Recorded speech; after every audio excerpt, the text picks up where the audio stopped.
Instructional Plan in Araling Panlipunan 1. Pangalan ng guro, Teacher Bral. Baitang o antas.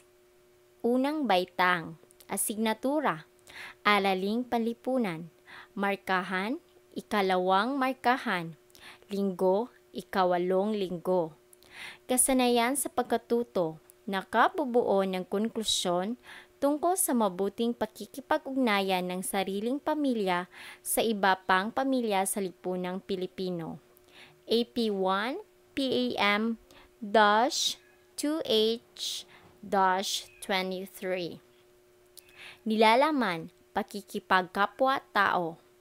Oras, 9:20 to 10. Susing pag-unawa na dapat paunlarin. Ang pakikipagkapwa-tao ay ang pagbibigay halaga, pag-aalaga at pagrespeto sa ibang tao. Mga layunin. Kaalaman. Natutukoy ang mga larawang nagpapakita ng pakikipagkapwa-tao. Kasanayan na ibabahagi sa klase ang sariling karanasan sa pakikipagkapwa-tao. Nakasusulat ng pangungusap sa pakikipagkapwa-tao. Kaasalan na ipakikita sa klase ang pakikipagkapwa-tao habang ginagawa ang pangkatang gawain. Kahalagahan na isa sa buhay ang mabuting pakikipagkapwa-tao. Kagamitang panturo, PowerPoint, kwento, mga larawan, mga elemento ng plano, metodolohiya, two-track method, deductive method, explicit teaching, I do, we do, you do. Paghahanda, panimulang gawain, panalangin, routine, guro. Magandang umaga mga bata. Handa na ba kayo sa ating bagong aralin ngayon? Guro, ano ang ating gagawin bago magsimula ang klase? Indicator 5, established safe and secure learning environments to enhance learning through the consistent implementation of policies, guidelines, and procedures. Papupurihan ng guro ang mga estudyante sa pagbibigay ng sagot. Gawain. Before reading, unlocking of difficulties. Ipapabasa ng guro ang mga sumusunod na salita at itatanong sa mga bata ang mga kahulugan nito. L1, nitibo. L2, katutubo. L3, native or indigenous people. L3, native, indigenous people. Pakiglambigit. L1, pakiglambigit. L2, pakikipagkapwa-tao. L3, socialize. L1, silingan. L2, kapitbahay. L3, neighbor. L1, pamilya. L2, pamilya. L3, family. Guro, may mga kapitbahay ba kayo? Ano ang ginagawa niyo sa inyong mga kapitbahay? Mabait ba ang inyong pamilya sa inyong mga kapitbahay? Hahayaan ng guro na magbahagi ng kanilang karanasan ang mga estudyante. Guro, ngayon may babasahin akong kwento at aalamin natin kung mabait ba sila sa kanilang mga kapitbahay. Two-track method. Guro, bago ko babasahin ang kwento, ano muna ang mga dapat gawin kapag si teacher magbabasa na? Papaalalahanan ng guro ang mga estudyante sa mga alituntunin na dapat sundin. Papupurihan ng guro ang mga estudyanteng nagpapakita ng pagiging aktibo sa klase. During reading, babasahin ng guro ang kwento gamit ang PowerPoint. Ang mga estudyante ay nakikinig at naiintindihan ang istorya. Meaning track. Ang pamilya ni Tibo, gisulat ni Teacher Bral. Usa ka adlaw ni Ana, naayo sa kapamilya nga nangita og kapuy-an. Mao kini ang pamilya ni Tibo. Bisan asa na sila naabot, apan permis silang papahawaon. Walay gusto nga makigsilingan kanila. Ningon ang usa ka babaye. Lahi mo og sininaan, hadlok ang inyong mga dagway, pahawa kamo, ayaw kamo og puyo dinhi.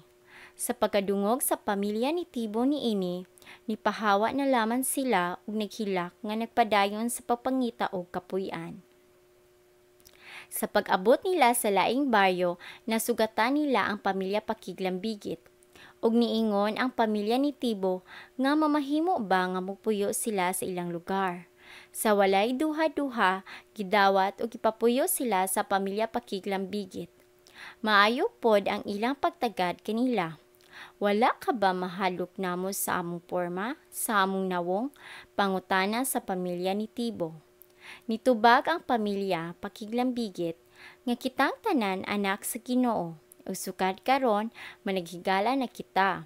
Ug malipayon nga mipuyo ang pamilya ni Tibo sa lugar nila pamilya Pakiglambigit. The story is in mother tongue. Indicator 4. Displayed proficient use of mother tongue, Filipino and English to facilitate teaching and learning. Babasahin ng guro ang kwento at hihinto sa mga parte upang magbigay ng tanong. Guro, ilang miyembro mayroon ang pamilya ni Tibo?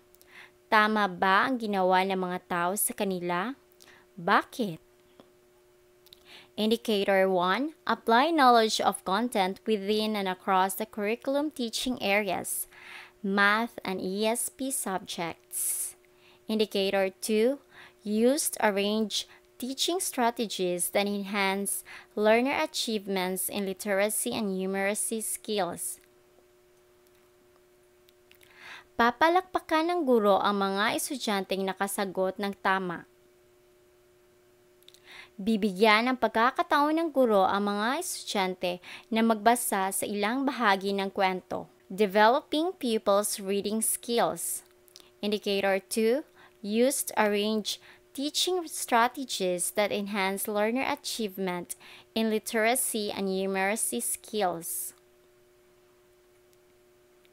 After reading, magtatanong ang guro tungkol sa kwento. Papaalalahanan ng guro na itaas ang kanilang kamay sa kung sino man ang gustong sumagot. Number 1. Ano ang pamagat ng kwento? Number 2. Bakit ayaw nilang maging kapitbahay ang pamilya ni Tibo? Number 3. Tama ba ang kanilang ginawa? Bakit? Indicator 3. Applied a range of teaching strategies to develop critical and creative thinking as well as other higher-order thinking skills. Number 4. Sino ang pamilya na tumanggap sa pamilya ni Tibo? Number 5. Ano ang naramdaman ng pamilya ni Tibo na sila ay tanggap sa lugar nila pamilya Pakiglambigit? Number 6. Kung may kaklase kayo na isang indigenous people o katulad nila pamilya ni Tibo, aawayin niyo ba sila? Ano ang gagawin niyo upang sila ay maging komportable sa klase? Indicator 8. Adopted and used culturally appropriate teaching strategies to address the needs of learners from indigenous groups. Accuracy track. Ang guro ay magpapaskil sa pisaran ng larawan ng pamilya ni Tibo sa kanilang unang kapitbahay at sa kanilang bagong lugar at mga kapitbahay. Guro, ano ang masasabi niyo sa unang larawan? Sa ikalawang larawan? Alin dyan ang gusto niyong maging kapitbahay? Guro, ang paksa na ating tatalakayin ngayon ay tungkol sa mabuting pakikipag-ugnayan ng sariling pamilya sa iba pang pamilya sa lipunan. Pagsusuri. Ipapaskil ng guro ang paksa at ito'y tatalakayin. Maayong pakiglambigit sa kaugalingong pamilya ngadto sa ubang pamilya sa komunidad. Ang maayong pakiglambigit sa isig katawo importante. Parihas sa pamilya nga matag miyembro niini. Naghigugmaay ug nagrespeto ay sa usag-usa para malipayon kanindot og kahilom nga palibot. Guro, ito ang mga dapat gawin upang magkaroon ng mabuting relasyon sa iba pang pamilya. Number 1, respetoon ang mga silingan, dili magbanha-banha. Number 2, manghatag og pagkaon. Number 3, tabangan ang mga naglisod. Number 4, mo-attend og naay meeting. Number 5, Makikistorya sa mga silingan. Activity 1. Basaha ang kapahayag. Isuwat ang check kung ang ideya sakto ug ikes kung dili. Number 1. Nitabang ang pamilya sa pagpanglimpyo sa barangay. Ang guro ang siyang sasagot sa tanong. I do. Number 2. Giaway ang pobre nga ng limos. Ang guro at ang mga estudyante ang sasagot. We do. Number 3. Gikataw-an nimo ang imong silingan kay gamay ang ilang balay. Guro, kapag may mahirap kayong kapitbahay, tatawanan niyo ba sila? Dahil mahirap tayo, ano ang ating gagawin upang tayo ay makapag-aral pa rin? Indicator 7. Established a learner-centered culture by using strategies that respond to their linguistic, cultural, socioeconomic, and religious backgrounds. Number 4. Gihatagan nimo og pagkaon ang imong silingan. Guro, mabuting asal ba ang ipinapakita kapag nagbibigay ng pagkain? Nagbibigay rin ba kayo ng pagkain?